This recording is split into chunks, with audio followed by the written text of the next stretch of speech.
Fala pessoal, 321. O conjunto A e B tem, respectivamente, M e N elementos. Então, o A tem M e o B tem N, né? Aí a gente está considerando uma função que sai de A para B. Aí pergunta qual é a condição sobre M e N para que F seja injetora, sobrejetora e bijetora, né? Então, para ser injetora, significa que se eu tenho um valor de x, né, vai ter uma imagem de y. Agora, se eu tenho outro valor de x, né, diferente do primeiro, a imagem dele aqui também tem que ser diferente, certo? Então, se eu tenho m elementos aqui, eu preciso ter pelo menos m elementos aqui, porque se esses m elementos são diferentes, as m imagens precisam ser diferentes. Então, para ser injetora, o n ele precisa ser maior ou igual ao m, certo? Porque aí eu garanto que todos, que eu vou ter uma quantidade suficiente aqui para que todos eles sejam diferentes, beleza? Para ser sobrejetora, a nossa imagem, né, o nosso conjunto imagem, tem que ter o mesmo número de elementos que o nosso contradomínio, certo? Então, olha só, se sobrar elemento aqui, não vai dar certo, né? Eu tenho que ter a certeza de que não vai sobrar elemento sem imagem, certo? Então, como é que vai ficar? Agora, o M é que tem que ser maior ou igual ao N, certo? Porque se a quantidade aqui for igual, né? Então, eu garanto que cada um vai ter umzinho, né? Considerando tudo diferente, né? E aí, eu ocupei todos eles. Agora, se o n for menor, né, do que a quantidade que tem aqui, aí é só eu repetir as imagens e tá tudo certo. O que não pode acontecer é esse n ser maior do que o m, certo? Porque se essa quantidade de n, né, for maior do que o m, eu vou ligar os elementos aqui com todo mundo e vai sobrar a cara aqui, certo? Porque aqui eu tenho mais quantidade do que aqui, certo? Então, essa quantidade que tem aqui precisa ser menor ou igual à quantidade que a gente tem aqui, certo? Porque se ela passar, eu tenho a certeza de que vai sobrar elemento, beleza? E para ser sobrejetora? Bom, para ser sobrejetora, tem que ser as duas condições ao mesmo tempo, né? Aqui está dizendo que o n tem que ser maior ou igual ao m, e aqui está dizendo que o m tem que ser maior ou igual ao n. Quando que isso vai acontecer? Quando os dois forem iguais, né? Porque não tem como ser maior e menor ao mesmo tempo.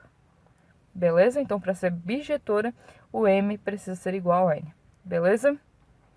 Aí, pergunta aqui, 322. Quantas são as injeções, né? Quantas funções injetivas eu consigo fazer de A em B? Para ser injetivo, o que precisa acontecer? Vamos lá. Tem aqui o conjunto A, que tem o A e o B, e tem o conjunto B. Eu estou fazendo desenhozinho porque é um caso pequeno, né? Só para a gente enxergar o que está acontecendo, tá? Então, eu quero funções injetivas, né? O que tem que acontecer?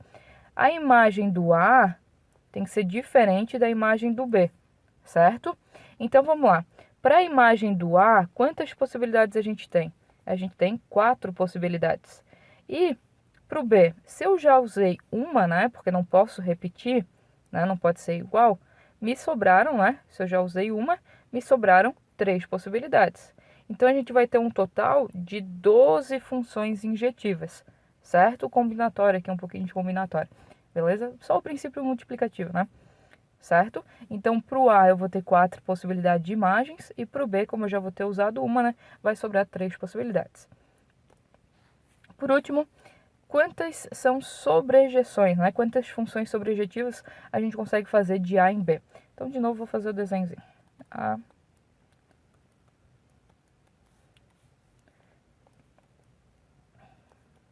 Ok. Para ser sobrejeção, o que tem que acontecer? O conjunto imagem tem que ser igual ao conjunto domínio. Ou seja, agora eu não vou me preocupar com quantas possibilidades eu tenho para o A, B e C. Eu vou fazer o contrário, eu vou me preocupar com quantas possibilidades eu tenho para o D e para o E. Porque eu preciso ocupar os dois, certo? Eu não posso deixar nenhuma possibilidade de, o A ocupou duas, o B ocupou uma, tá, e o C vai ocupar quem, sabe? Tipo, não vai satisfazer o que a gente quer, que é a sobrejeção. A sobrejeção, ela se importa com esse cara, então é com esse cara aqui que eu vou me preocupar, certo? Então, para o D, quantas possibilidades eu vou ter? Eu vou ter 3, né? Ok? Então, aqui D. Aí, eu posso repetir. Agora, para o E, né, a gente vai ter duas opções, né?